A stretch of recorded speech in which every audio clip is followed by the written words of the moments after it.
Ce soir aux nouvelles sur RDCSH, votre radio préférée, un reportage fort intéressant sur la réforme scolaire. Bonsoir, ce soir à RDCSH, nous vous parlerons de la réforme scolaire en 1943.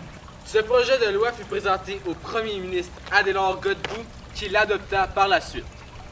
Malgré l'importance d'Adélard Godbout dans cette adoption de loi, il a été aidé par plusieurs, dont son secrétaire de la province, Hector Perrier, qui a dirigé cette opération, et Victor Doré, le surintendant de l'instruction publique. Désormais, l'école est obligatoire de 6 à 14 ans. Dès cet instant, l'école devient gratuite pour les enfants, mais par contre, les parents qui obligent leurs enfants à rester à la maison ou les retirent de l'école seront fixés une amende. La loi fut appuyée par la Ligue des droits des femmes, les syndicats, ainsi qu'un grand nombre des représentants de la Chambre des commerces. La principale cause de l'adoption de cette loi a été créée par les propriétaires qui cherchaient une meilleure main-d'œuvre, plus instruite et plus formée. Donc, les élèves en allant à l'école étaient mieux instruits, qui faisait en sorte que les élèves pouvaient faire plus de travail à l'usine pour épargner de l'argent aux propriétaires. Avant cette loi, il y avait 50% de décrochage scolaire dès la fin du primaire. Il y avait des vols de registres scolaires, ainsi que saccage et d'incendie d'école.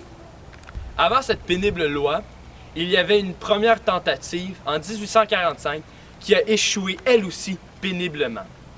Mais aussi avant, au Québec, nous avions plus de 30% d'illettrés comparé à 7,5% en Ontario. Pensez-y, là, c'était vraiment une grande différence. Et pour terminer, avant cette loi, l'Église dirigeait notre éducation.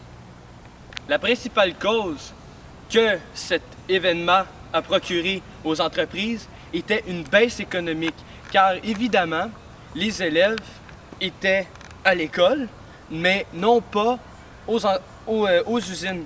Donc, ça faisait en sorte que, puisque les usines, il y avait moins de main-d'œuvre, faisaient moins de production, donc moins de production égale moins de profit.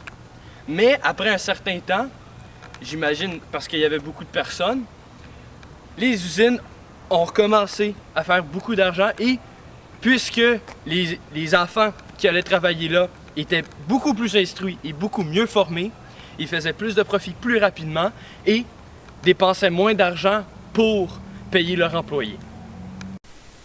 Merci d'avoir été des nôtres ce soir et nos reporters pour la soirée, ce sont Nicolas Lainès et Antoine Saint-Amand et un gros merci au caméraman aussi Arnaud Doucet.